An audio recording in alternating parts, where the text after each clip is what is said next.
Good morning, ladies and gentlemen, and welcome to Policy Exchange and this event on our new polling report, Northern Lights. I'm going to be doing a presentation of these slides for about half an hour, and then I'm going to be joined by various people for a discussion of it. I'm pleased to say that we have Tim Montgomery from Conservative Home, we have Mark Pack from the Liberal Democrat Voice, and we have my co-author, Anthony Wells from YouGov, and we have Patrick Winter from The Guardian. So we have two leading Lib Dem and Conservative websites, and though The Guardian is sort of turning into a website, it's certainly not a Labour website. But nonetheless, Patrick can certainly say some interesting things and has some interesting insights into the Labour Party. So without further ado, what's this whole thing about? Really, this is our attempt to understand a number of different things. It's really about understanding what voters want from their politicians and how they want the political parties to change. And it's about understanding the geography of political attitudes today in Britain. I'm going to go through four things: a bit of background, our own polling exercise, some regression analysis, and then our focus groups. So those are the two things I mentioned: the geographical differences and the way people vote now. Is it about demographics? Is it about your class? Is that what determines the way you vote? Is it about the way you think about the big controversial issues? Or is it the way you think the government is performing? And this whole thing actually started, this whole project came out of an event that Anthony did with us at the Conservative conference last year, where we were talking about north-south differences. On the left, you can see it's a map of the country where all the constituencies are made the same size, and you can see the geographical differences are pretty obvious. London is pretty Labour-y. The rest of the south almost entirely Conservative. There's a bit of a Lib Dem readout in the southwest. And there we can see the great northern cities, and then the northeast, and a little band of rural North Yorkshire and Cumbria, which is a sort of Tory meat in the Labour sandwich. And then Scotland is another country with Labour and Nats battling it out. This is the graph on the right-hand side that really got me thinking about all this. So this is looking at the way that the same groups of people vote in different regions of the country. So you would think that if you are the same sort of person, you would vote the same way, but no. So AB's in the bottom of this graph is a Labour lead, and the top of the graph is a Conservative lead. And what you can see is that DE voters in the south are more likely to be voting Conservative than AB voters in the north. I mean, the angle of the slope is roughly the same. Middle-class people are always more likely to vote Conservative than more working-class people. But the differences around the country is so big that those two graphs barely overlap. So what's going on? Is it that they're not really the same people? The ABs in the north perhaps are more public sector than ABs in the south? Well, that initial explanation isn't true, because actually there are more of the ABs in the north are in the private sector than in the south in our sample. So it's not really that. So what on earth can it be that's making the same people vote differently in different parts of the country? That was the sort of research question that drove this exercise. Let's take a step back first. Some people say that Britain is polarising electorally and has been over time. And you can, if you simplify enough, you can sort of make a case that that's happening. And the simplified story is over here. So you could say, oh, well, the Tories have gone backwards. This is the Conservative share of, the combined share of Conservative and Labour seats. So the Tories have gone even further backwards in the north, and they've got even better in the south. And admittedly, the Midlands have flipped over. But basically, that looks like a story of regional polarisation, the conventional story. But as soon as we make things even slightly more complicated, that conventional story is wrong. So let's now look at sub-regions. They're still big regions, and let's bring in the Liberal Democrats as well. Actually, the Tories are not really doing any better in their southeast heartland than they were in the 1951 election. They've got still about 88% of all the seats. In the southwest, what's really happening is the Tories have lost ground over time, and the Lib Dems have really gained. It's actually in the east. It's Essex Man that's really moved towards the Conservatives since 1951. And yeah, the Midlands have completely flipped over from being a really good, strong Labour area to being basically a more Conservative type of an area. And while we talk about the north getting more Labour-y, actually Yorkshire's going the other way. Yorkshire has gone from having 30 to 35% of the seats being Conservative. And even the Celtic fringe isn't as simple as we often think it is. Yes, the Tories have been absolutely wiped out in Scotland, but actually they've been gaining share in Wales compared to the 50s. So it's all a bit more complicated than people sometimes like to make out. This, I think, is a much better explanation of what's really going around the country. This is based on the work of Charles Patty and Ron Johnson. And this really says we don't have that many three-way contests. We don't have three-party politics in Britain. What we have is a series of different two-party races in different parts of the country. So they look at the number of occasions where two parties are in first and second place, and the number of seats in which the Labour and the Conservative parties are battling it out for first and second has steadily fallen since the 70s, really down a lot since 1974 to 2010. And what you've got now is a mixture of Conservative Liberal Democrat races and Liberal Democrat Labour races, which vary a lot. So what does that then give you? That gives you a kind of interesting kind of diagonal divide across the country. And what you find is that in the southwest, the southeast, the east and the East Midlands as well, what you've got are most of the races, between 73 and 64% of the races, are between the Conservatives and the Liberal Democrats in this orange bit of the diagonal divide. And then up in the West Midlands, Yorkshire, the Humber, the Northwest and Wales, you've got more conventional kind of Conservative Labour races are the predominating factor, and that's true in London too. And then the Northeast is a bit different because that's basically a mix of Labour versus all comers, Labour versus the Lib Dems, Labour versus the Tories, so we've got that different colour. And then Scotland is completely different again because that's all about the Nats versus Labour, the Nats versus others. And the thing about these three-way races is once you're pushed into third place, you get a really low share of the vote. So where the Labour and Lib Dems are battling it out, where Labour and the Conservative are fighting, the Lib Dems only got about 17% of the vote in the last election. Where the Conservatives were fighting the Lib Dems, Labour only got about 13% of the vote. And where Labour and the Lib Dems were fighting for first and second place, the Conservatives only got 17% of the vote. So you've got this series of different two-party races going on in different parts of the country. I'm quite interested in the idea of kind of a path-dependent politics. So how you're doing now really determines how you'll do in the future. And again, this fits with the idea that once you're pushed into third place, it's difficult to get out. And that's what's happened to the Conservatives in a lot of the big northern cities. You look at the same trajectory for all these places, Newcastle, Manchester, Liverpool and Sheffield. Conservatives' share of the number of councillors just basically plummeted in the 80s and 90s to zero. And even though since then, the Conservatives have recovered right across the country since 1997, but they've never come back in these northern cities because the Liberal Democrats are the opposition now in all of these places. And so once you're in third place, as the Liberal Democrats in their leaflets always like to say, it's a two-horse race. And these people can't win here. And that is very difficult to get out of.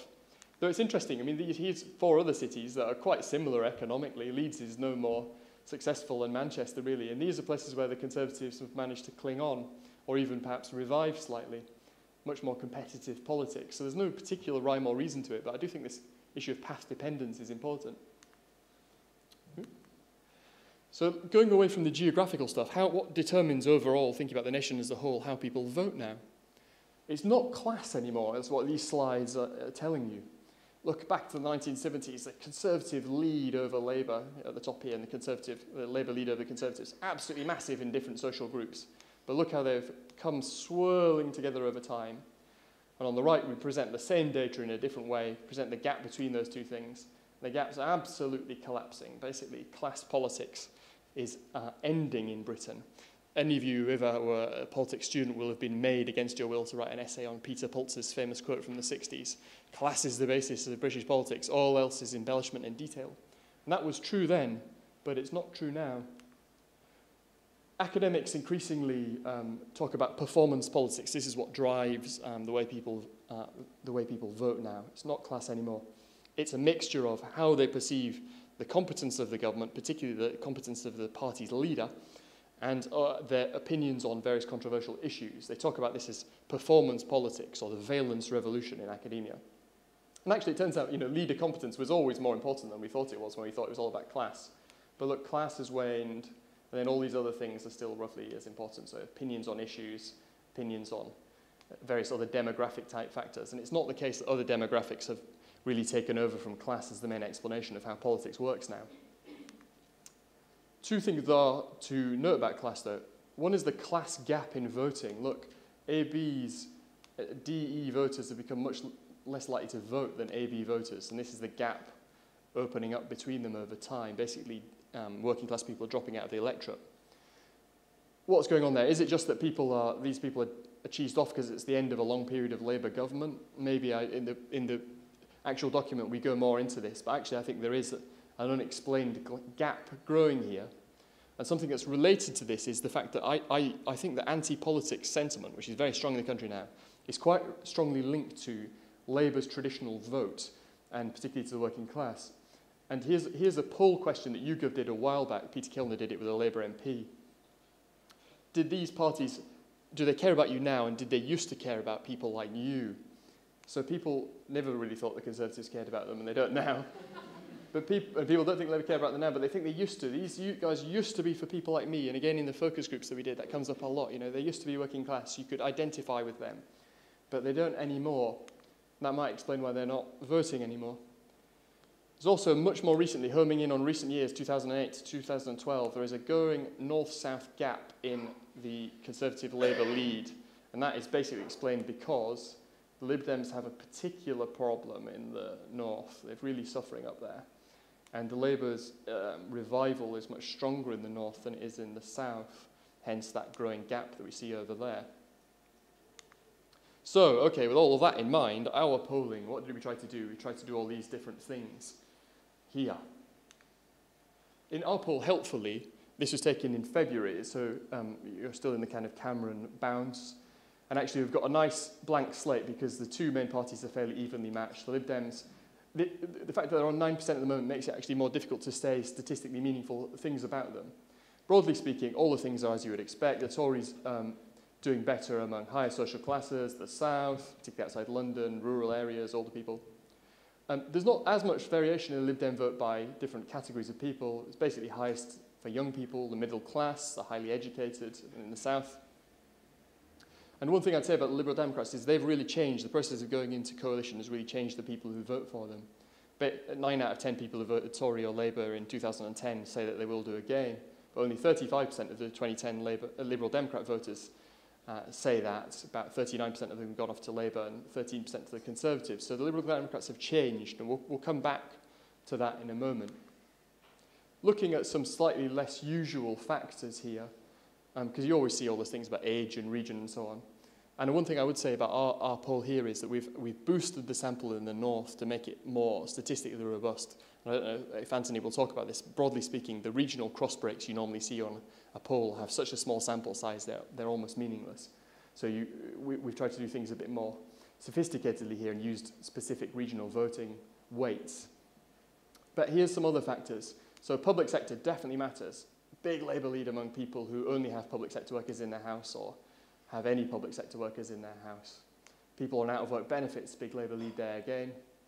And people who aren't particularly worried are much more likely to be voting Tory than people who are worried. And we asked about 4 main types of worries. Are you worried that your kids won't get on in life, which is the big worry for most people? Are you worried about losing your house, losing your job, or paying the bills? But if you're worried about even one of those things, if you say you're very worried, you're really going to vote Labour rather than Conservative. And on the other hand, looking instead of fears at aspirations, people who are aspirational are much more likely to vote Conservative than people who are not. And of course, but the problem with aspiration is it really varies by age. If we ask people, do you want to get a better job? Do you want to get a better house? Older people are not aspirational at all because they're there already. They're not going to change. It's an under 60s type of thing. And there's a kind of asymmetry. Look, the fears seem to vary the vote more than the aspirations. And that sort of fits with what we know from behavioural psychology. People are more worried about losses than gains. It's asymmetric. Some other less usual factors that you see in a poll. Here's rurality, because we were very interested. It's really about the northern cities rather than the north as a whole. The Tories are doing fine in rural bits of the north. But in cities, big Labour leads, and the further you go out to the suburbs of towns and the countryside, you've got Tory leads. Rest of the south, Conservatives doing very well.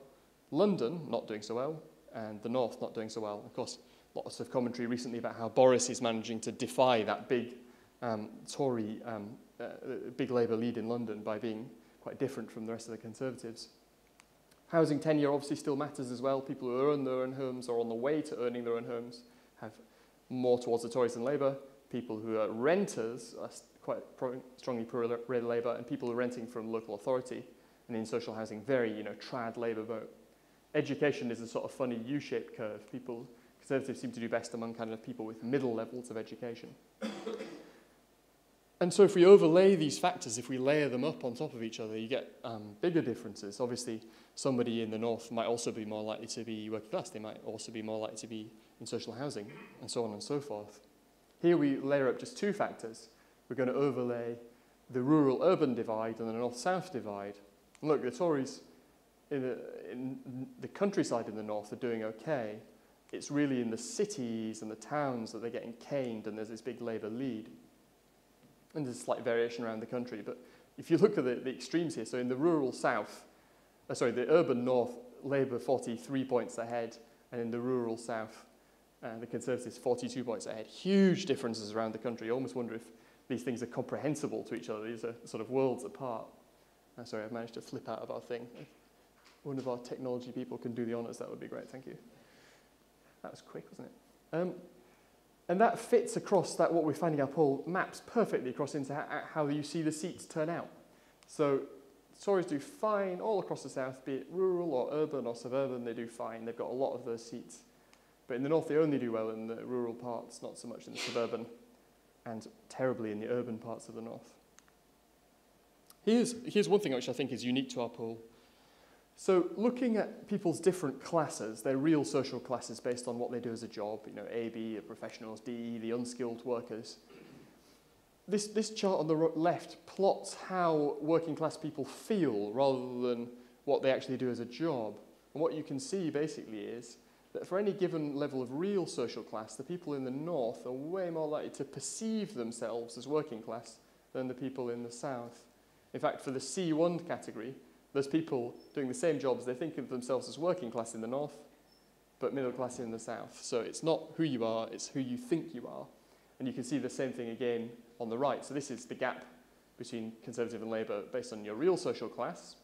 And here's the gap based on your perception. So perception is a lot more important than reality in all these things. And again, we'll come back to that. So people often say, and one of the reasons the Conservatives can never do well in the north is that, of course, everyone hates Mrs. Thatcher because of deindustrialisation. And that doesn't seem to be true, actually. She's doing better in the north than any of the current party leaders, other than Tony Blair pips her to the post, but she's doing a lot better than any of the current lot. My caveat really is like an insurance salesman. The value of your political leader may go up as well as down. And they do fluctuate month to month in a way that the previous leaders don't really. So, for example, Ed Miliband's actually ahead of David Cameron in the April poll. Back in February when Cameron was post-veto, he's doing much better in.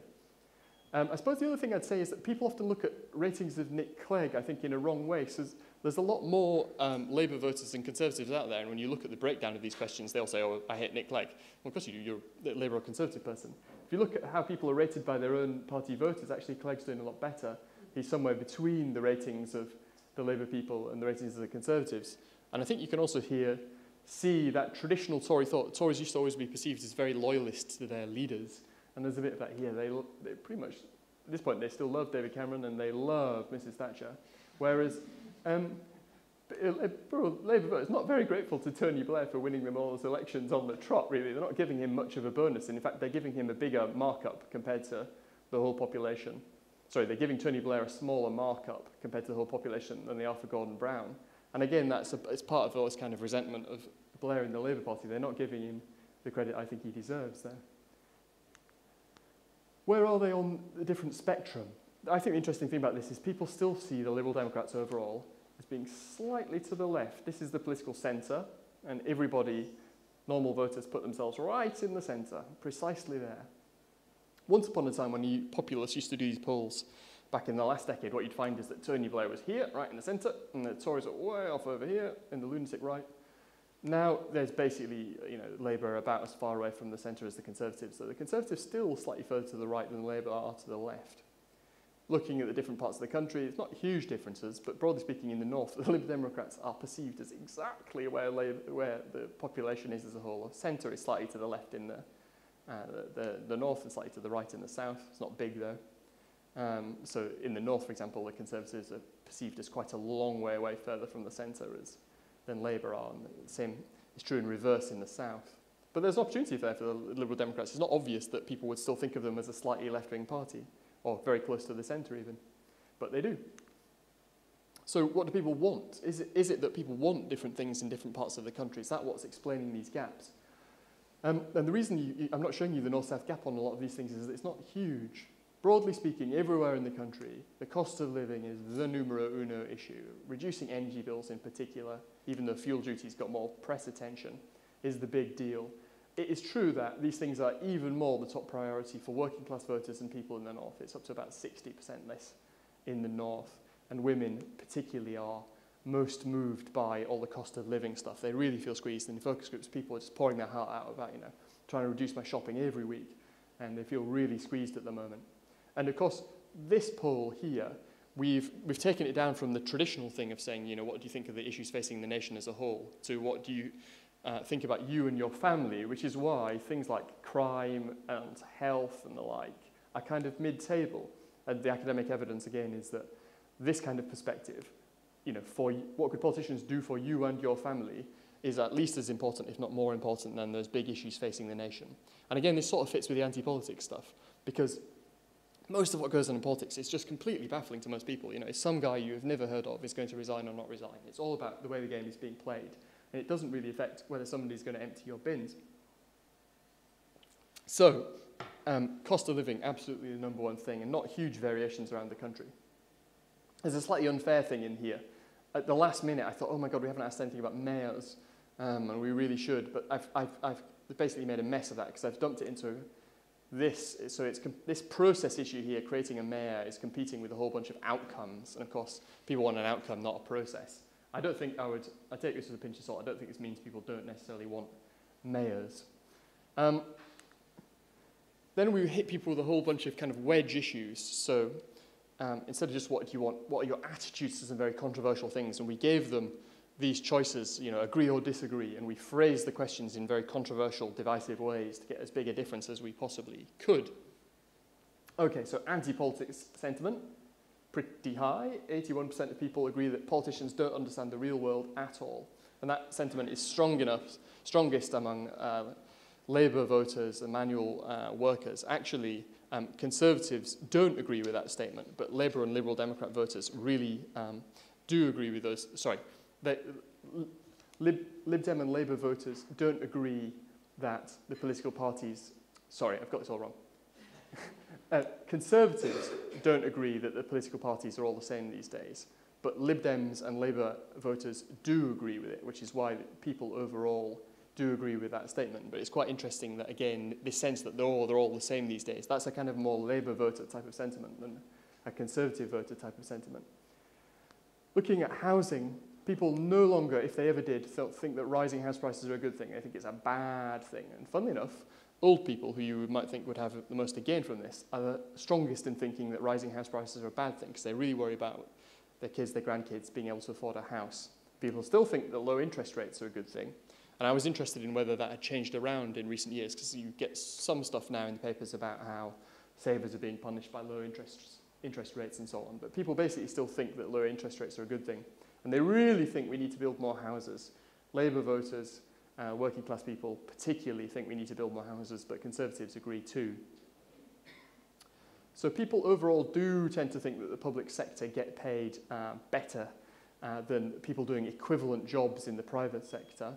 Obviously, people in the public sector do not agree with this statement, strangely enough. But even then, about a quarter of public sector workers believe that they are overpaid. Here's a really important question. We said, should public sector workers who work in high-cost areas be paid more than the same people doing a different job in a lower-cost area? Now, that's the most positive framing you could put on national pay bargaining. And overall, yeah, people just about agree. But that just about agree is made up of people in the south agreeing and people in the north disagreeing. So that's an obvious kind of warning about the politics of national pay bargaining. Personally, I'm very strongly in favour of denationalising pay bargaining, but this, I think, tells me that one needs to get the framing of these issues right. Personally, I don't think you can make the politics of ending national pay bargaining work at all unless you can say all the money is going to stay in the region. It's not just going to be sucked back into the Treasury or into the South. People's attitudes to crime, incredibly rebarbative. Basically, human rights are a charter for criminals and the undeserving. Everyone agrees, even Liberal Democrat voters agree. Criminals should be given longer sentences, even if we need to build more prison. Everyone agrees, so Liberal Democrats are a bit more split on that. They only just agree with that statement, the Liberal Democrat voters. Liberal Democrats are 48-11 in favour of that statement. Looking at welfare again, people have very tough attitudes now. This idea that the real way to tackle poverty is to tackle the root causes, education, etc., rather than hand out more benefits. Everyone agrees with that, basically. Or very uniform across the parties, different social classes and so on. Everyone basically thinks that that's the right way to fight poverty. So in terms of the government trying to change the child poverty target to make it more about fighting the root causes rather than spending on transfers, that is potentially a very popular idea in a way that national pay bargaining dismantling is not necessarily popular. Overall, people think that the benefit system is too generous. It's a very strongly, that is the actual statement we put to people. The benefit system is too generous. 63% of people agree. Labour voters, by about a couple of percent, don't agree, but everyone else does. Here are two statements which you might loosely call socially conservative, and I've yoked them together here just to show really how social conservatism is not that useful a term, because if you look at something like immigration, basically, even this incredibly strong statement, we should allow almost no immigration. 61% of people agree. Again, that's quite uniform. Whereas if you look at something like Section 28, we tested a statement here that says schools should not be allowed to teach that homosexuality is normal. That's the basic principle of Section 28. And while back in about 2000, you used to find that about 65% of people would agree with that, now only about 35% of people agree with that. So on gay rights, we've become quite a lot more liberal, though you might argue we're not particularly liberal still.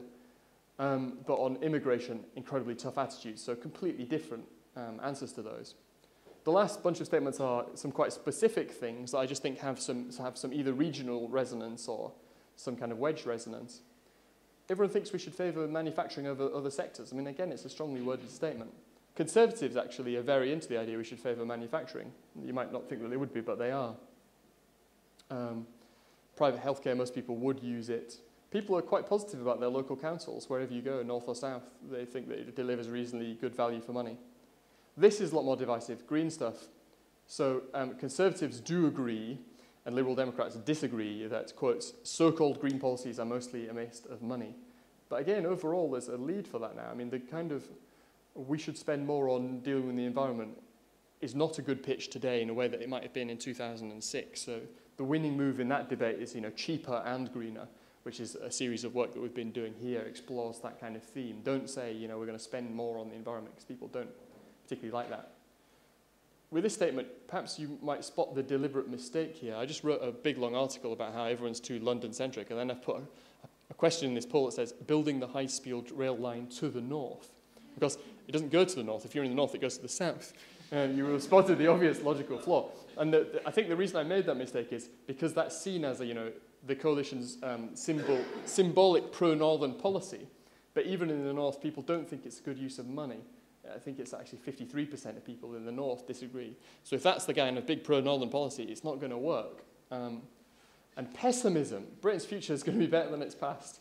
People don't think so. 55% of people think that it's not going to be better than the past. And people in the north are more pessimistic. In fact, 60% of people in the north disagreed, whereas only 51% of people in London and 53% of people in the south disagreed. So northerners particularly pessimistic. Is it about the way people perceive their own area? This is one of the big themes of the academic work. And there are certainly big differences in perception.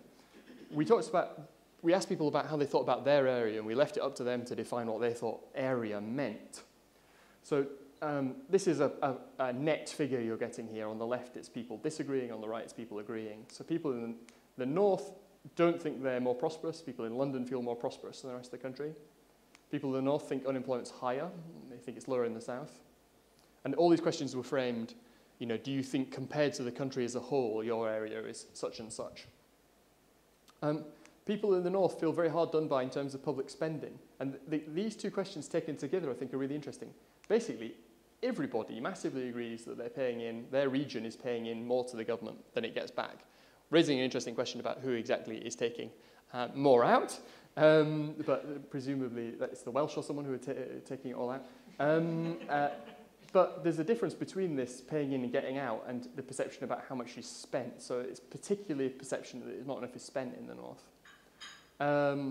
Nobody agrees with the statement that there's more of the jobs around in their area from the public sector. So Northerners don't perceive themselves as being dependent on public sector jobs, which is interesting, though people in the south even less likely to think that. People in the north think, yeah, people around here are more Labour. People in the south think people around here are more Tory. And Londoners, you can't actually see them because they're evenly balanced. They can't decide whether they're Londoners, they're more Tory or Labour. And they're right, because London is really a collection of a load of different things going on at once. It's very hard to say anything clear about the city as a whole. Londoners think their city is expensive. Northerners think their area is really cheap. Londoners think there's lots more migrants. Nobody else thinks that. No one really feels different to all the rest. This is just the thought whether anyone feels really different. Nobody particularly feels that. People in the south think that their area is really nice to live in overall. Though funnily enough, people in the north think that people are nicer in the north. Londoners are under no illusions about whether Londoners are nice. But it's so interesting, isn't it? So Northerners don't feel prosperous. Southerners feel it's nice to live in, and Northerners feel like people in the north are nice. It's quite a nuanced picture of whether these areas are doing well and are good places to live. How do you think the government's doing? So the big thing in academic research is really, it's all about how you think the government are doing. And there's some bad news in here for the coalition, really, because everyone agrees that the grey line is everybody. Everybody agrees government spending is being cut back. Labour people are a bit more sceptical about that because they think it's not working or whatever, and they just like disagreeing that the government's doing anything. Net, this is again a net graph. Net, people don't quite believe that taxes are being cut for those on low incomes, and that is a combination, though, of Tories believe it, Lib Dems believe it to a lesser extent, even though it's their policy, and Labour people really don't believe it. So that's a big signature policy. It is happening, and yet people don't really believe it. More importantly, spending on the NHS is being protected. People really don't believe that. Even though it is happening, people don't believe it, and that's a key thing for the government. Tories believe it's happening. Lib Dems don't believe it's happening. Labour totally don't believe it's happening. Is there a crackdown on people cheating the benefit system? Overall, no. Tories don't really believe it. They want to see more. Lib Dems don't believe it. Labour don't believe it. Are we getting tough on crime? Are criminals less likely to get lenient sentences? No one believes it. Neither Labour or Conservatives. Lib Dems not really either.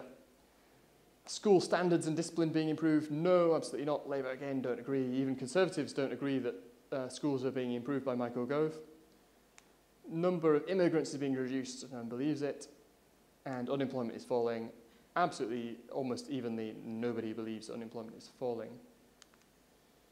So then for the big two parties in the poll, and for all three parties in the focus groups, we looked at some main negatives. So from previous research, like Lord Ashcroft's research and other things, and a piece by the Fabians on Labour's credibility deficit, broadly speaking, the two big negatives for the main parties are that Labour has a problem on the economy and the Tories perceived as the party of the rich. Now, so we did these questions. We did initially this, Labour waste your money, Tories look after the interests of the rich. But then in the focus groups, people said, hang on a minute, yeah, but Labour are now also the party of the rich, and the Conservatives are no better on the economy, really. So we went back and tested the opposite statements.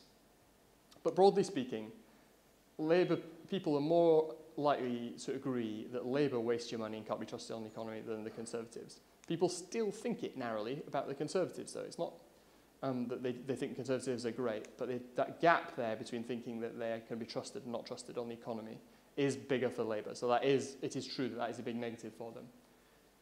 That's probably a more important factor, trust on the economy. But this stuff about the interests of the rich, there's a much bigger gap. So people agree that the Tories are the party of the rich, and they disagree that Labour are the party of the rich, not ordinary people. I mean, that's a very strongly worded statement. If we'd gone in with something softer saying, Labour used to be more pro-ordinary people than it is now, I'm sure people would have agreed. But that is a big negative for the Tories. 64% of people, including a quarter of Conservative voters, think that the party only looks after the interests of the rich, not ordinary people. And it begs the question why those 25% of Tories are voting for a party they think, because nobody believes that they are rich. Everyone thinks they're either middle class or working class. What could the two main parties do about these things? We polled that. Lee and Byrne is right, basically, is what this says. Labour have got to deal with this negative. People in the focus groups do associate Labour with basically being soft on welfare. They now themselves feel very tough on welfare. And that is the number one thing, by quite a distance, stands out as the number one thing that Labour need to do to show that they're competent on the economy. So what does it mean in those polls when people say the economy is the number one issue? It means a lot of different things, really, and we need to break that down a lot more. And I felt a bit nervous about allowing these two things into the questions about the economy, really, because I think of the economy as about macro and about Keynes and all that kind of stuff. But actually, on balance, we ended up putting them in there because people do talk about the economy and then mean this stuff. So immigration, welfare, all that kind of stuff. You could do some popular stuff on banker bashing. That would people would quite like that. Or maybe even government job creation. People quite like it. Looking at the more kind of mainstream stuff on tax and spending, basically the mid-table stuff is announcing some specific areas where you're going to find some savings and spend less. Don't oppose all the cutbacks that the current government are making. Have some tough rules on borrowing. It's all that kind of stuff is the mid-table stuff. Don't announce spending increases. People don't want to see that, and nor should Labour think, oh, we'll say we'll close the deficit by announcing tax rises. People would not like that. And so far, though it's very hard to poll this stuff, the kind of distinction about predators and producers doesn't seem to have immediate resonance. Maybe we just polled it wrong. Conservatives, how could they deal with this kind of party of the rich stuff? Cutting tax for low earners, people want them to do it. Though, of course, remember, people don't believe it's happening overall. Reducing cost of living, bingo. I mean, notice these are all kind of more on a level, and for Labour, that kind of welfare stuff really stood out. Reducing unemployment. Here's quite an interesting one. Remember the chocolate orange years? Clamping down on businesses and privatised utilities that rip off their customers, quite a big way of showing that they are on the side of ordinary people. Again, this thing about tackling the root causes of poverty, people quite see that as a way of dealing with the party of the rich stuff. Mansion tax not doing so brilliantly, though overall raising tax on the rich, sort of a way of doing it. Spending more on benefits, not the answer to party of the rich at all. Changing the composition of the parties, the look and feel. What you're going to see here is actually the top three factors are exactly the same for Labour and the Conservatives. Slightly different order, but the same top three. More outside politics, so not from the political class. More working class too. Even for Labour, a lot of people want to see them have more working class MPs, not so many need middle class MPs. And particularly for Labour in the south, swing voters in the south, they want to see them have more experience of business. That's the kind of people they'd like to see more Labour MPs of. They don't feel particularly like they need more southern MPs, Labour. And you'll see there's an asymmetry when we go on to this one. I've ranked this by Conservative swing voters in the north. So the top three factors overall are the same. More people in business, more outside politics, and more Conservatives from a working class background. But in the north, the Conservatives, they really want to see more northern voices in a way that is asymmetric. So swing voters for Labour in the south are not worried that the party is too northern or Scottish, but swing voters for the Conservatives in the north are worried that their party is too southern. And the gap here, a lot more people. For Labour, it was only like 20-odd% of people, 25% say, who want to see more working class Labour MPs. For the Conservatives, it's more kind of 45% of people want to see that. People still want more female MPs, and they still want more ethnic minority MPs. Maybe because a start has been made on that, albeit a small start, that these things are a bit further down the table. It's not the case that people think that we shouldn't do these things.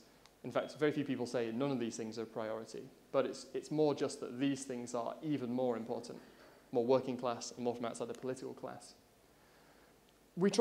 Initially, we thought about doing a big thing on the squeezed middle. And so we did a test poll about whether people identified with this concept. And broadly speaking, they don't very much. It doesn't mean much. And the reason for that is the only people who really strongly identified with this idea of being the squeezed middle are people who are middle class and quite rich and, broadly speaking, Tories. So I'm not sure that they feel squeezed, but they are not really the squeezed middle, funnily enough. So I'm not sure that's really connected yet as an idea.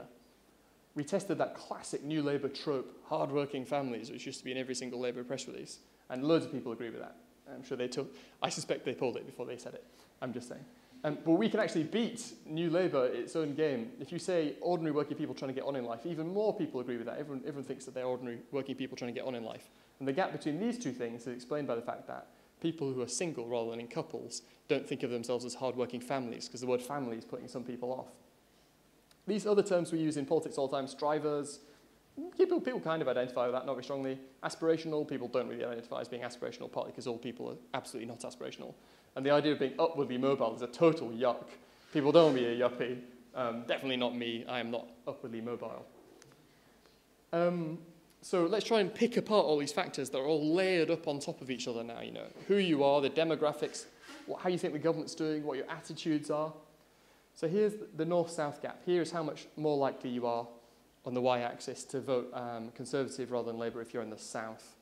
And we control for all these bunch of different demographic things, how urban you are, how old you are, what your housing tenure is, when you left education, your class and your perceived class.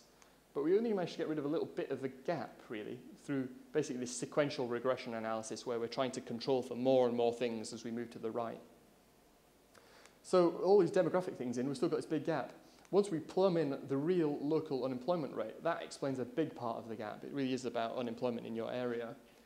We plumb a few more things in, public-private, your benefits, your worries. Actually, as we drown out that noise, the gap seems to get slightly bigger again. The two things that get rid of the gap are plumbing in people's perceptions about how their own area is doing and their perceptions about government performance. So the challenge with all this kind of regression analysis, and there is no perfect answer to it, and it's an art, not a science, is to control for enough stuff, but not too much. If we just plumbed in your ideology, that would explain everything, basically. But it wouldn't be interesting, you're very left-wing, you vote Labour, you're very right-wing, you vote Conservative. It's not telling us anything. So should we be putting these things in is an interesting question. Basically, you don't think the government doing a good job, strangely enough, you don't vote for them. But broadly speaking, it's about unemployment and the perceptions about how your area is doing and how the government is doing. So again, this is basically, we're finding the same thing here that the academics have found. It's about performance politics. It's not just about who you are, it's about how you think they're doing and what you believe in. And here's the same thing again. Instead of looking at the north-south gap, we look at all the 100 different factors that we've got in our huge poll, and we try and see which are actually statistically significantly correlated with the way people vote, controlling for everything else about them. So just taking these factors one at a time in a very controlled way. And again, broadly, it's the same thing. So the green bars are the demographic type things. So your real class doesn't seem to matter, but if you perceive yourself as middle class, you're a bit more likely to vote Tory, voting Tory over here, voting Labour over here. Public sector does matter a bit. That definitely is a statistically significant thing. How you remember your parents voting matters as well. I mean, again, should that really be in there? These are correlations, not causations. Are you just saying your parents voted Labour because you vote Labour? Actually, overall, interestingly, a lot more people remember their parents voting Labour than voting Conservative. A lot more. And I don't know whether that's because it's a kind of a cultural thing, the idea of the kind of staunch Labour man. Is it a more working class thing? But overall, a lot more people remember their parents voting Labour than Conservative, even though that's not what happened. Again, this unemployment thing, every 1% higher the local authority rate of unemployment is, that's an 8% swing from the Conservatives to Labour. So if they want to win the next election, they've got to get unemployment down, particularly in the north. But really, most of these factors are to do with, again, attitudes to issues and attitudes to government performance. If you believe in these wedge issues, you think benefits are too high, you'd use private education, you think human rights are a problem, public sector people are overpaid, that's pushing people towards the Tories. Here, if you don't think the NHS is being protected, you think politicians don't understand the real world, schools not getting better, tax not being cut, it's all driving you towards Labour. So it's all about performance politics. Interestingly, if you want to favour manufacturing, that's pushing you towards Labour, even though Tories quite like that idea too. Last but not least, some of our focus group work. Now, a lot of different things came out there. When we looked at energy bills and why people thought they had gone up, people talked a bit about green bills, they talked a bit about foreign prices, and they talked a lot about privatisation. Basically, privatisation got the blame for high energy prices. And there's some very interesting stuff we did on the Lib Dems we can talk more about in a bit about, people don't really blame them for having to do lots of things they don't want to do, because people just say, well, they're in a coalition, they don't get a choice. So I think it raised the prospect of an interesting sort of debate at the next election where Liberal Democrats go around saying, we stopped the Tories from doing all these bad things, and the Tories go around saying, oh, well, the Lib Dems stopped us from doing all these good things on crime and human rights, so they can kind of both blame each other and probably get away with it up to a point.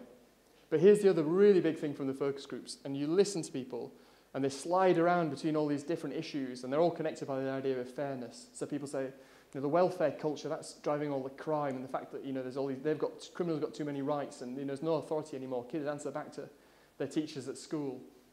And they're all linked, and, all the migrants, they're all the ones on the benefit, and they're the ones who commit the crimes as well. And all these things, they just flip around in conversation between them all. And you might call these things, broadly speaking, the broken society, which is why, when the Conservatives were talking about the broken society, that had such resonance, because whatever they thought it meant, this is what people decanted it as meaning.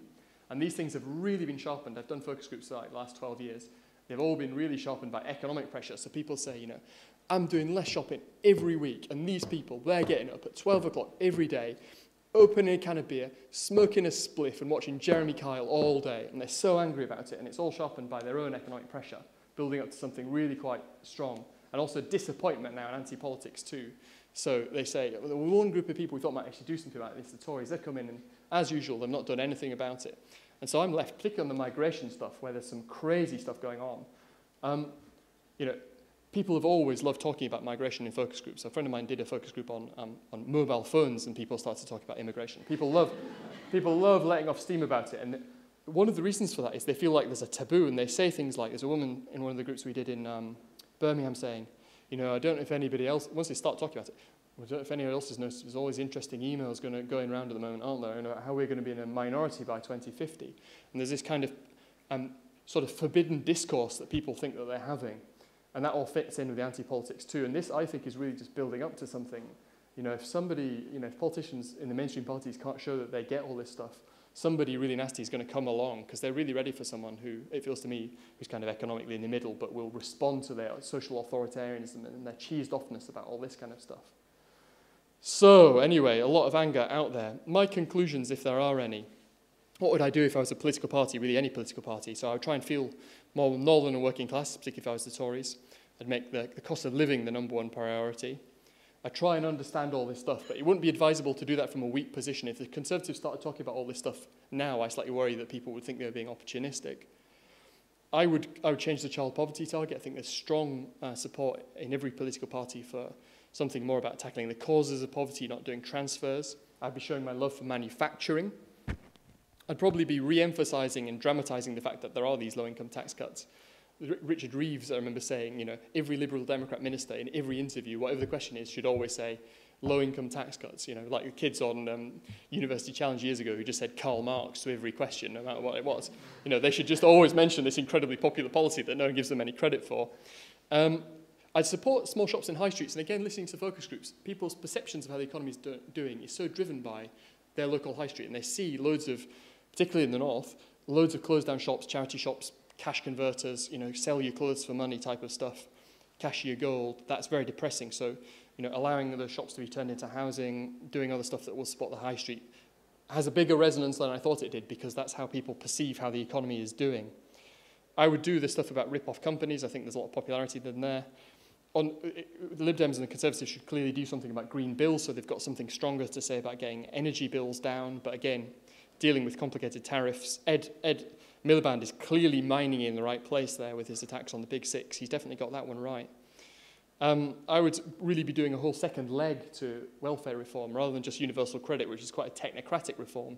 I'd really be talking more about the contributory principle and conditionality. People love the idea of conditionality. In other polls we've done, about 80% of people support the idea of workfare for people who've been on benefits for more than a year. And people also very strongly into the contributory principle, which again, Byrne and Miliband have been talking a bit about, because they're so angry. It's like, well, you know, I lost my job, I had to run down all my savings, I had to go and move back in with my mum, but the benefits people, and that's the term they use, this other people over here, the benefits people, they don't lose anything, it's fine for them. So this idea of something for something is really strong, I think, and I deal with that. I try and do some overt listening. There's one woman in a focus group said, you know, Tony Blair used to make a great show of coming and showing that he understood what was really going on. And I know it was all just a publicity stunt, but I still like the fact that he did it. And that's sort of quite a confusing thing to say, but it's sort of overt listening, or you know what the Tories did with Heseltine in the 1980s, where there was someone sent to the north or went of his own volition to go and show that he really got it and was there. I'd definitely be building more housing. I'd definitely do the garden cities, which I think are not happening yet. I would probably do something on childcare, Sure Start, all that kind of anti-poverty stuff. I've been talking about piloting a kind of a better alternative to Sure Start. On the regional pay bargaining stuff, if I was the government, I'd be so careful about all this stuff. Talking about it in public, it's potentially a disaster. Ed Miliband scoring some easy runs on the Today programme the other morning saying, you know, this is just cutting the wages of people in the north. And he didn't say, you know, transferring money from overpaid public sector workers in the north to the private sector in the north, or using that surplus to employ more people in the NHS in the north. He just said, cutting the north. And people, unless there is a clear answer to that, will believe it, particularly in the north. The importance of a multi-election strategy. The Liberal Democrats are so much smarter about this than the other parties. Paddy Ashdown has always talked multi-election strategy. It's not about becoming number one. It's about beating off number two so that you are then the competitors. And that's very important in these local elections. Can the Liberal Democrats stay second? Because the Tories have got a chance to get a foot in the door unless the Liberal Democrats can beat them off. I'd definitely be doing more on showing love for the northern cities. Big strategic projects like the Northern Hub, I think, are quite important, just to give a sense that people care for the big northern cities. And I'd be obviously doing stuff about crime and human rights, because the public are basically off to the right of all three of the main political parties on crime and human rights now. So anyway, that is enough babbling from me. I'm now going to ask our panellists to come up and discuss these findings, discuss other things about the modernisation of all three of the main political parties, and maybe some others too. Thank you very much.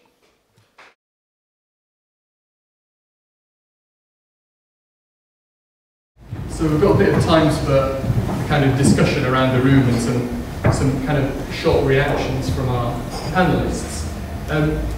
For sake of simplicity, Patrick, why don't we start here? I think you had some kind of thoughts about this kind of labour and welfare issue, which seems to be incredibly important in the poll. Well, first I'd just say, judging by that, I really don't want to meet the electorate. It's a very miserable, punitive and distressful collection of people. But in terms of labour and welfare, what I find fascinating is that if you go back to the Labour leadership elections, which was a long time ago, it was extraordinary the degree to which all candidates agreed there was this issue of welfare, immigration, the sort of Gillian Duffy conversation as being symbolic of something that was Labour had to address. And it seemed to be the consensus is something needs to be done about this. And since then, it's been much more of a struggle, as far as I can understand from watching the Labour leadership. There was a very good moment, I thought, when Edmund Bank came to this position of responsibility at the top, responsibility at the bottom, and he had a sort of kind of signature tune policy for responsibility at the bottom, which wasn't that strong, but it was to do with access to state housing and which paid well. That was kind of the right territory. But since then, there's been a drift to just focusing on responsibility at the top, and bank bonuses sort of offered up 17 times to pay for anything. And there's been much more quietness about this other issue. Indeed, there was an occasion when I know Liam Byrne, if he stays on as shadow of the pension secretary, he was certainly struggling to try and get these arguments out within the Labour family. And there were issues around when he was going to do a speech on the contributory principle, would it be highlighted? And there is huge resistance. And you look again at the welfare bill, you looked at as in the legislation.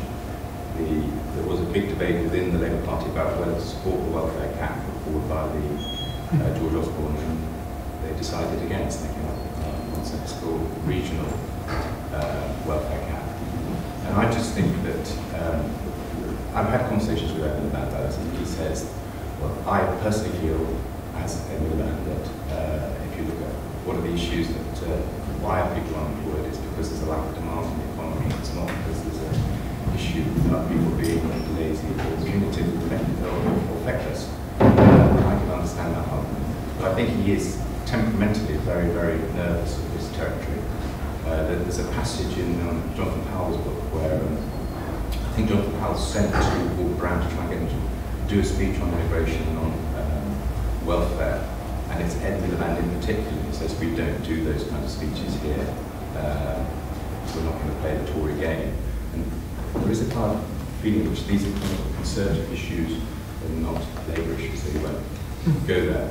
Just finally, I think he will get there, and I think he has thought about it. To be fair to him, he thinks it in a kind of intellectual framework, and he's trying to think in terms of, he doesn't want to end up in a position to talk about British jobs for British workers, but he does want to talk about how there is a labour market issue, in particular, why are there so few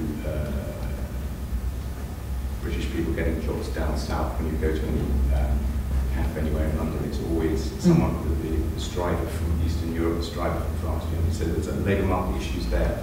He does want to talk about why the economy is not working for you.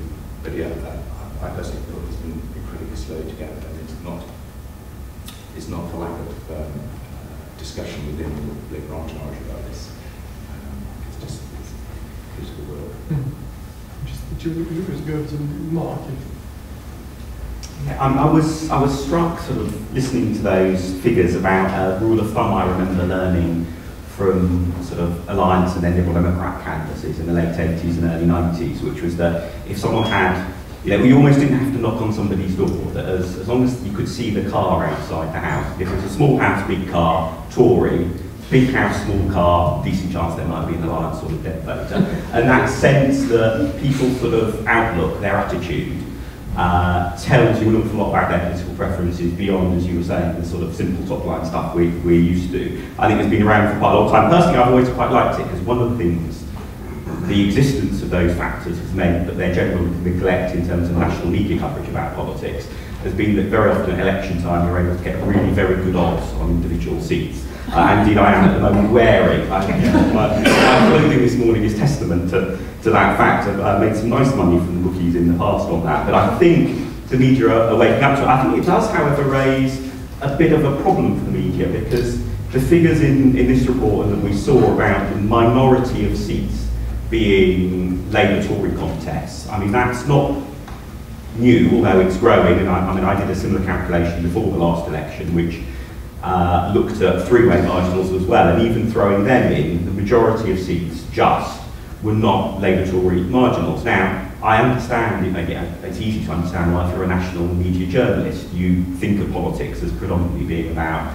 well, will David Cameron or Ed Miliband, be Prime Minister? And even in coalition government, although balance of media coverage has changed somewhat, it's easy to see why that is the dynamic that grips national media coverage. I think there is a real problem for journalists here that when for the majority of the public that's not the decision they're making when they go into the polling station, the general election, there is a bigger and bigger disconnect, not just between the public and between politics, but between politics as people experience it in their neighbourhood and politics as covered by the national media. I suspect Anthony will say that obviously part of the answer to that is for the media to spend more money on bigger and detailed polls.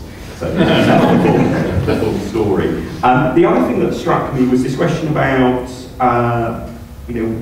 the situation the Liberal Democrats are in.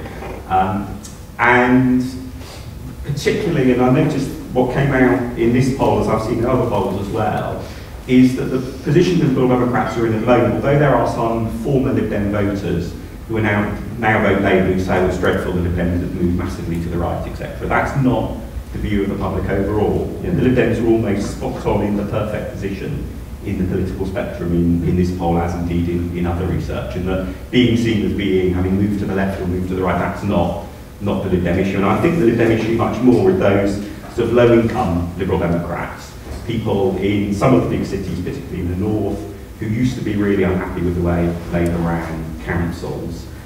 Very often we're therefore won over to voting Liberal Democrat initially on the basis of things like the lifts in council tower blocks not working. There's a fantastic example, in this case actually from London, a photo of a Lib Dem campaigner in the early 90s, stood by a broken lift with a sign next to it put up by the council about, broken lift, due to be repaired in, and then there was a blank where the year was, been filled in by the council, because they've had so many of the broken lifts that have put up so many of these signs.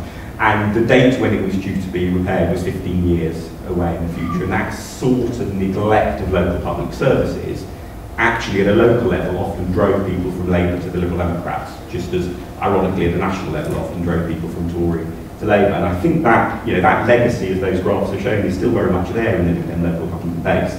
But the question is, when the public doesn't believe that taxes are being cut for low-income families in the way they are, how you appeal to those people is a big problem for Lib Dems. Part of it, I suspect, is people simply don't, are less willing to believe that things are being done to help a particular group of people when there is so much bad economic news overall, and that even people have been recipient of the most financially generous measures from the government, they're still facing a fairly tough time because of the overall state of the economy. And I suspect, therefore, as ever on these things, a lot hinges on the overall state of the economy. One sort of final thing that occurred to me, it was interesting that if you think about the sorts of policy issues that sort of came up, particularly in some of the more detailed slides about things like energy prices and fairness and so on, They're ones that if you look at, say, Liberal Democrat leaflets from around the country for the elections coming up on Thursday, are almost totally absent, which either means that Liberal Democrat campaigners are far smarter than UK politicians, or possibly the other way around. But it is noticeable there that although we often talk about how difficult it is for politicians to deal with this, as Patrick was saying, the public in all of its many wonderful and varied and somewhat contradictory views at times, there is a gap there that the public are almost inviting politicians to close. That if those are issues the public is then important to them, there's something that certainly doesn't just apply to Liberal Democrats. I'm sure Tim's got similar views on some of those with immigration and the like that politicians can close as well. If I can, before we hand on, I'm going to say one other thing, which is the thing that works for Liberal Democrats is this kind of perception that they kind of the local people that kind of can be a bit unpolitical and things like that. And the bit that's less popular is the social liberalism. It's the kind of the pavement politics that's great. And of course, the decline of class politics is great for Liberal Democrats because if you're shopping around, then you're in the market. If everyone's just voting for the black football teams, then you have no chance. And you couldn't have had Clegg Mania in 1970 because people had class voting, but now you can. Being anti-politics when you're in government is tricky. It's harder. Tim. Well, thanks you for having me here today. And first of all, I say congratulations to Neil and to Policy Exchange for what I think is an absolutely fascinating report. I spent, just shows you how sad I am, I spent 4 or 5 hours going through some of it yesterday, and I felt I'd only just scratched the surface of what is in that report. And I think it will be a landmark report actually for a long time to come. People will study it and study it. Neil wrote in the Guardian this morning that this, in a sense, the challenge for the Conservative Party, other parties, was modernisation 2.0. That the Conservative Party had taken, the current Conservative leadership had taken the party so far, and this was sort of the next phase.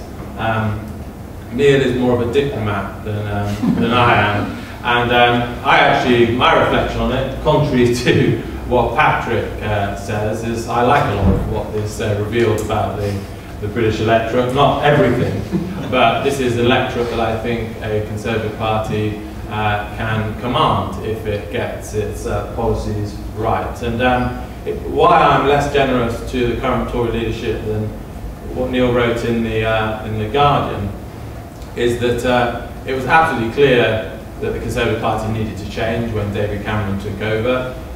You know, the Conservative Party had lost 3 general elections in a row, and it had lost them incredibly badly. But what it decided was that the Tory problem was essentially that it was too right-wing, and therefore it needed to move to this mythical centre, which I'll come back to. And in reality, the Tory problem was not that the party was too right-wing. I think this poll proves yet again, whether you look at tax, crime, Europe, immigration or tax, the British people share conservative views, right-wing views, however you want to describe them, in incredible numbers. The Tory problem was that we were seen as too rich, that we were seen as a party distant from the concerns of, what do we now call them, ordinary families. People trying to get on in life. We're trying to get on in life. And so what happened, rather than become in a way I've described it in the past, is also in the pages of the Guardian, this newspaper where Conservatives increasingly right, is rather than become a party of blue-collar conservatism, what became, a huge simplification I know, but became a party of white-collar liberalism. So we stopped talking about all of the right-wing issues, and actually and in certain things, like talking about climate change rather than energy prices, like emphasising ethnic minority, female candidates, important, but it wasn't the big issue. We weren't recruiting northern candidates, working class candidates, people from regional backgrounds. We actually, in some ways, went in the wrong direction. If you want to sort of see, in a sense, where the Conservative Party should go, it's not a perfect illustration, but rewind 20 years to the 1992 general election. Many of us think of John Major now in terms of the years that followed 1992. Unhappy years for the Conservative Party that ended up in the landslide defeat of 1997.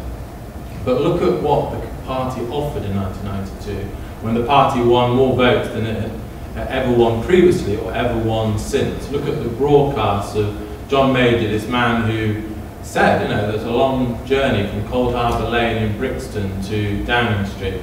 And he spoke about a working class, aspirational, rags to riches message, and said he wanted the Conservative Party to be on people's side. You know, we saw him in broadcasts, mixing in markets, multi-ethnic communities, buying his tomatoes, standing on his soapbox. And that was then linked to all the Tory messages on tax and crime, etc., that are central to a successful Conservative Party. Two final thoughts. You know, what is the centre ground? You know, a lot of the language that I think we have in politics about lurching to the right and etc. It just seems to me to cloud debate rather than help debate. What is clear, I think, from this research as previously is the centre ground, and in the report actually you quote both Liam Byrne and Lord Ashcroft more or less seemingly agree. You know, the centre ground is fiscal responsibility, welfare reform, cheap energy, tough on crime, immigration, committed to the NHS, and patriotic. Do those things, and you're a success. The one thing that I would finally add, and I think this fits in some of the things that Mark was saying, this is policy exchange, so I expect the recommendations and solutions to be very policy focused. But I think generally, in a lot of British political discourse, we talk a lot about manifesto and not enough about regime. We talk a lot about policies to win electorate rather than the kind of use of the internet, the kind of candidate selection, the kind of funding of the unions, postal ballot laws, etc., etc. A lot of what I think political parties need to win in these areas is a complete overhaul of how they operate on the ground. The Conservative Party spends far too much money on billboards, big broadcast media, rather than actually the kind of ground force that I think will be the thing that turns us around in the parts of the country we've been talking about this morning.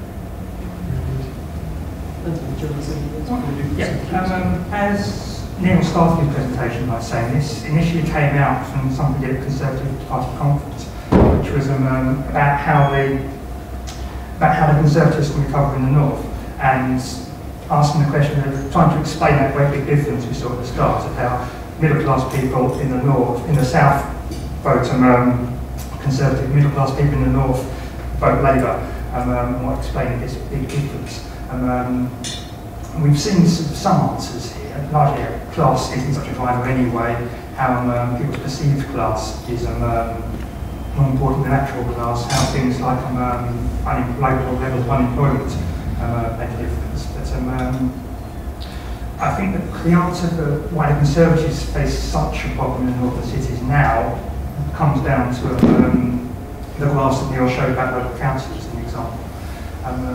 Back at the AV referendum, John Curtis had a critique of first past the post, saying how it really wasn't working how it was supposed to work. The whole idea of first past the post, its benefit, as it were, is it pushes towards two-party systems.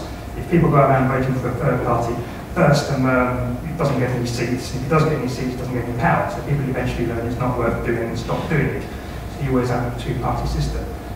Clearly, it's not working in Britain because we've got a three-party system. No one's quite sure why. I think it seems to be because we've got two different two-party systems. In the south, the Lib Dems have broken through and largely replaced Labour as the second party.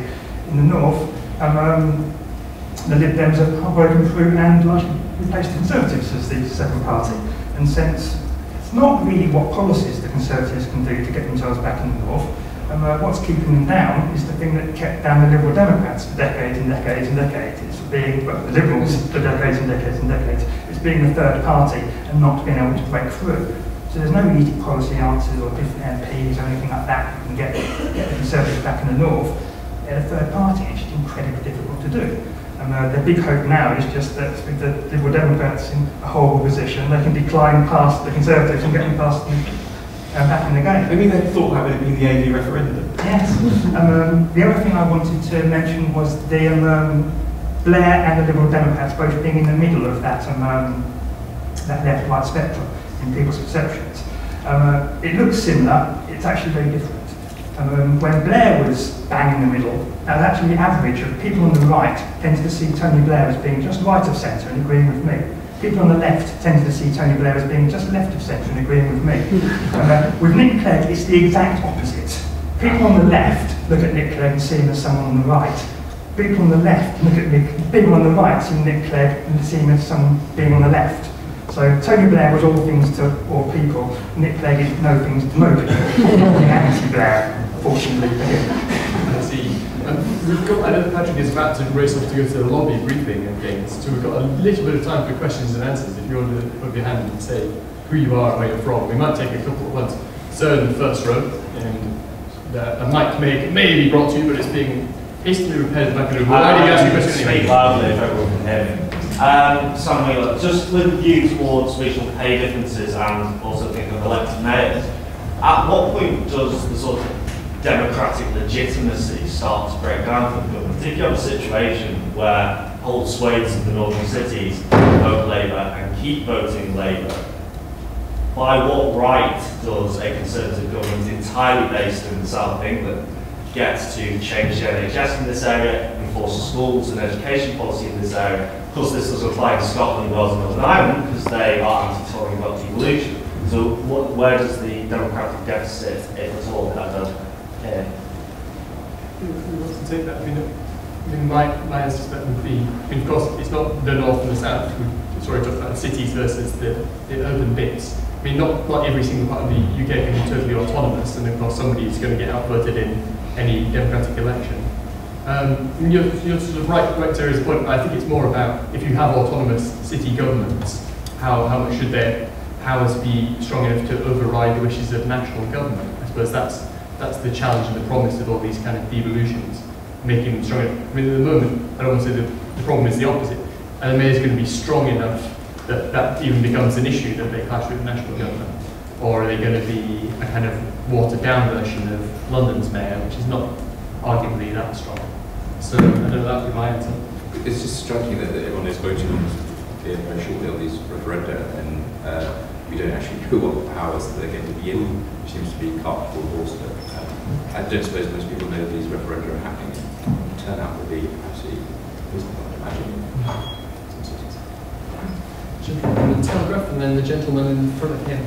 Yeah, Rob Colville, given what you said about the country sort of splitting into these different electoral zones, is it still possible for either of the main parties to win majorities consistently? And which party do you think is sort of closest to being able to do that? That's a good question. Should we take that together with the question just in front? Tim Coley from Tellers UK. Given the anti-politics sentiment, is it just a matter of time before somebody like Marine Le Pen or Mélenchon emerges to sweep up those votes and actually gets close to taking power? At the moment, turnout's going to be low. Nobody's really voting for the extremes. Is that likely to change? Really good question. On the first one, I've often seen people talking about how we've got a very divided country, so it'll be very difficult for one party to get a majority. And it confuses me slightly. Yeah, the thing that makes it difficult or not difficult to get an overall majority is how well the third party are doing, how many seats minor parties are going to get. If Liberal Democrats decline, then almost by definition it's going to be a lot more easy for parties to get majorities, unless the SNP did particularly well or another party emerges. Whether parties will each come in, have to make difficult decisions and happily get kicked out again, and it won't be very consistent majorities is a different question. In terms of whether another sort of fringe party comes up, I think we're actually quite lucky in having the BNP. We have a party that appeals to that vote, to the extremely pro-Tillman, really disengaged people, that has a Holocaust denier at the top who actively repels voters. So the problem would be if the BNP did collapse and disappear, and someone else who is superficially more plausible came along who could attract that vote. But as long as we've got very extremist extremes, it acts as something of a barrier for breaking through. Personally, I think those two questions are kind of linked. I mean, when I look at the focus groups, I think actually UKIP are not doing very well at all. They're actually doing quite badly because there's this huge hole in the electorate. And I mean, that would be also, if there was some emergence of a fourth party, that would make things easy. You can get a majority if the Liberal Democrats did then suffer because of that. And that, I suppose, is the really interesting question about the European elections. In the 89 European elections, that was when the Greens got their best ever national share, and that's because the Liberal Democrats were going through a time of trouble once they merged. And so I think there is a threat of that for all the other main parties in the 2014 Euro elections. UKIP have got to have a very good chance of those, I would have thought, filling all this kind of vacuum. But will they ever be strong enough there when they're nowhere locally? It shows you it's taken the Liberal Democrats this long to become that strong locally that they have that anchor. And the fourth parties have just got nothing, basically. That's something to that. I mean, I think also there's, in a way, if you look at all three of the main parties at the moment, they've all got their own troubles. And it's noticeable that, I mean, what this sort of, one of the questions, one of the slides highlighted was the number of, for example, former Lib Dem voters who are now saying don't know. It's not that they've been, you know, put off by what the party's doing and Eddie Laban therefore appeals to them. They've gone from Lib Dem to don't know. And all three of the parties have, you know, lots of problems with their level of public appeal at the moment. And despite the fact that all three of the parties are in a way in trouble, there's no other party really looking like it's going to break through, partly because of that reason for lack of local roots. And I think although there is a long-term trend towards hung parliaments being much more likely, the sort of work that, say, John Curtis has done, I think in terms of an extra party breaking through, the odds are all pretty heavily stacked against it, partly because of the way that there aren't parties like that with strong local government roots, for example, from which they can build up. The Greens, in fact, have been doing pretty badly in local council elections over the last couple of years. Winning their first MP, major importance for the Green Party, but it's slightly glossed over how badly they've been doing in other elections. And also, it's pretty unlikely all three of the main parties will, that none of the three main parties will at some point actually start doing rather better. So which will then, tap into that large pile of all a bit fed up, don't knows, discontented people. I think for all three parties to fail to do that would be quite a remarkable collective failure. It's much more likely that at least one and maybe more than one starts getting it right. I know that, Patrick, I think you have to go, so just shoot off. You shoot off. I think Tim may also have to go. I don't know if you've got 5 more. We might take, maybe for the other panelists who still got time, we might take 2 or 3 more questions. There's a gentleman in the second to last row, if you get the mic, and then Alex. Thank you so much, Patrick. Sorry, James Clark here. Quick one for you. It's a fairly specific question. One of your questionnaire questions asked about support for the manufacturing sector. Did you have any indication of whether that was manufacturing against financial services or manufacturing against services, or? The exact wording was that it should favour manufacturing over other sectors, so it's all of the others. Okay. I mean, it's a very generalised question to just get that sense of people's enthusiasm for manufacturing and still believe you've got to make something that's going to. If we'd asked them finance instead of finance, people would have agreed with it more because they don't like finance rather than any positive opinion from manufacturers. Sure. But what about just services? Because that's actually bigger employer than manufacturing in any case, and it's not finance. It needs to be a one-way thing almost, because otherwise you didn't know which bit people would make and disagree. Yeah, I'm not saying it's either a good policy or a well thought through review. It's just a kind of attitude that's out there. If a political party's picked up on this and started to implement the things that are outlined, so tough conditionality, strict line of crime, immigration, 2 thoughts. One, if people are worse off in 3 or 4 years, would this make a difference in the sense, would it swing their vote? So people go, well, I think that the people living opposite me are now getting cracked down on, and I'm much worse off than I was at the last election. I will vote for the party in power. So how much of this is a sort of mixture of things that always distrust politicians, and I support some of the policies outlined, but people also don't trust the figures. So crime fell under Blair, people thought it went up. People don't trust immigration figures because there's such high levels of illegal immigration. If people are worse off, even if the government's doing some of these things, is there not a danger that people go, well, I don't trust the figures, I think it's all a lie, I'm worse off, and I'm still going to be annoyed about these things, because they're almost a proxy for my failing standards and the fact that I don't think politicians care about people like me rather than being hard on others. So this is roughly the idea that the economic sense could just dominate any other kind of opinion on attitudes. I mean, I think those 2 things are completely separate. I mean, the performance of the government and the attitudes to controversial questions are quite different in people's minds. And people might enjoy sort of punishing, for example, criminals, even if it doesn't make them personally any better off. I mean, there's interesting questions people have done on even if it, sending more people to prison for longer didn't work, would you still do it? People are like, yeah, because there's justice and fairness are quite different from effectiveness, I think, in people's minds. Like a bit like the 50p rate of tax. Lots of people, even if you tell them it's not going to raise any money, do you think we should still tax the wealthy? They say yes. Yeah. I mean, the other thing that reminds me of is the consistent polling where you ask people about the local public sector and their public services in their area. They consistently say they're better than they think they are nationally. So you ask about your local hospital versus the NHS. You ask about your local school versus education in general. You ask even about crime in your area versus crime nationally. Consistently, people, and I know this is something that drove Labour sort of spare when New Labour were in power. Consistently, people would, when looking to their own personal experience, would say things were much better than they thought they were across the country as a whole. And that is a long-term consistent problem. But what it does mean is that it is very hard to persuade people that something is, that the government overall is getting something right, unless locally people can see it as well. And that means that, for example, even if you say that you're doing all sorts of great stuff on a particular policy area, unless somebody in their family directly feels it, it's not really going to have much mileage. And that does mean that an awful lot of it is hard to win those arguments unless the economy is doing pretty well. Yeah, I think the importance of tangibles is something I take away from all this. So if you focus with people on free schools, they say, but I thought schools were free already, I didn't pay for them in the first place. So all these things we talk about in Westminster, which are quite processy and may be good policies, are not very tangible for people. So that's one of the things, I suppose. I mean, also it makes me think, oh yes, this is how Tony Blair won all those elections, isn't it? He's sort of economically on people's side. People trust you to do right by working people, but at the same time, you're quite tough on crime and on migration and things like that, at least rhetorically. So, that is quite a successful formula.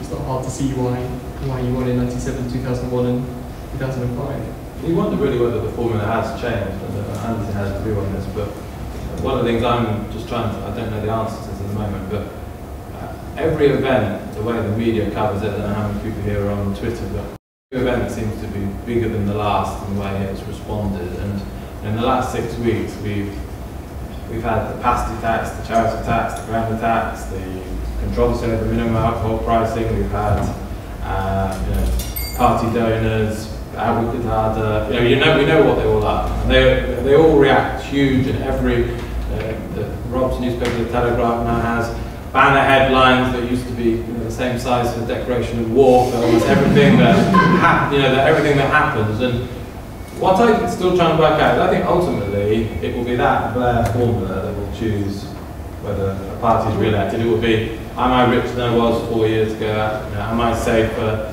Which is the United Party? Who has the best leader? What I can't work out though is all these huge swings that take us to the exact same point. Do these swings, do they matter? What's their long-term effect on how we think politically, how the election thing? And I don't know the answer to that. I would say that one thing that is very different between 1997 is cynicism and lack of belief in politicians. So in 1997, people thought, Tony Blair says this, he's going to do it. Whereas now, they just don't believe anything any of the politicians say to them. So it's much harder for anyone to make progress because they're just instantly disbelieved. And again, that comes back to the importance of tangibility. So people say, oh, the Tories, they said they'd do something about all this human rights stuff, but then, that fellow with the hook, they're not getting rid of him, are they? These test cases become very important for people when they don't trust anybody.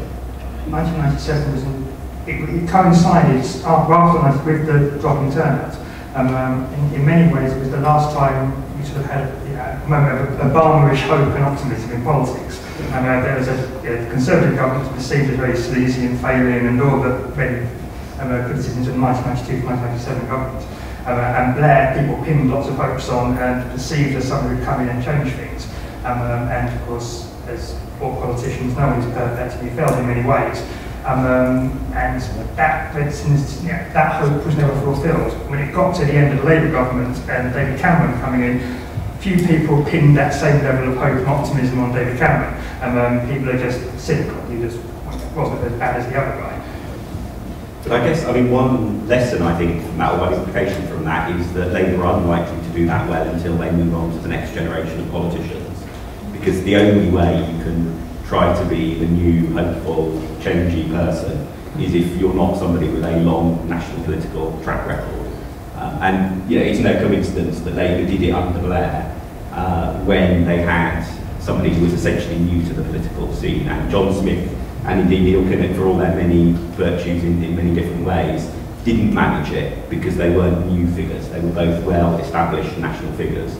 It's only when you have somebody new. It's also how, you know, David Cameron's best moments were when he was newest, and that's, you know, a pattern across all parties. Third party leaders are a little different in that respect, because much of the time when they're a national leader they get so little coverage, they're still effectively new to the stage. But again, even with Nick Clegg, when he was new to the national stage, as far as most people were concerned, it was the first TV debate, and again he had that same initial reaction that Tony Blair got, that David Cameron got, and indeed with all three of them. Doesn't necessarily last for that long. Sometimes it lasts for years, sometimes it lasts for days, but it does seem to me to be very hard for Ed Miliband and indeed Ed Balls to break that. Well, one reason why I'm encouraged by mayors, and answering your question, we did get an opportunity to, you know, my hope is that the city mayors actually give the Tories an opportunity to change this thing about being in third place in councils. But the reason why I think mayors are important in the long run is they're not just their impact on city politics and local politics, regional politics, city regional politics, but actually this could be the new generation of politicians that in 10, 15 years' time, in the same way Americans look to governors and mayors and others to refuel their central, you know, Washington politics. I think, you know, the people that probably could easily be dominating the UK politics in 15, 20 years' time are the people who turn around Birmingham, or the people who turn, because such is the cynicism. If actually someone can say, look what I've done here, I think, you know, I think it's probably one of the most exciting reforms the coalition is doing. I think that's a very good point, because that's how we're going to get these politicians from outside the political class that everyone claims to want. Well, that's one route into it. And I do think that the social class and political class critiques really overlap, and the social class is used as the proof. So in the focus group, people say, Ed Miliband, he's just another one of these public school boys as well. But that is not actually true. But it's the sort of belief that because they're all socially the same, and working class voters can't see their working class MP anymore with a distinctive accent. And that's sort of the proof that they're all just in this London-y political class. They're all in it together, all the same. So those two things are kind of deeply interconnected. I'm afraid we are now out of time. Thank you all for coming. You've all asked great questions, which has spurred some great answers from our panelists, which have helped me further think on about all these things. This polling exercise was intended as a start of a conversation about lots of different things. So please do, if you do get a chance, have a read of it on our website. If you've got any thoughts on it, email me. I'd be very interested in your feedback. But really, thank you to all of our brilliant panelists. Thank you for coming this morning.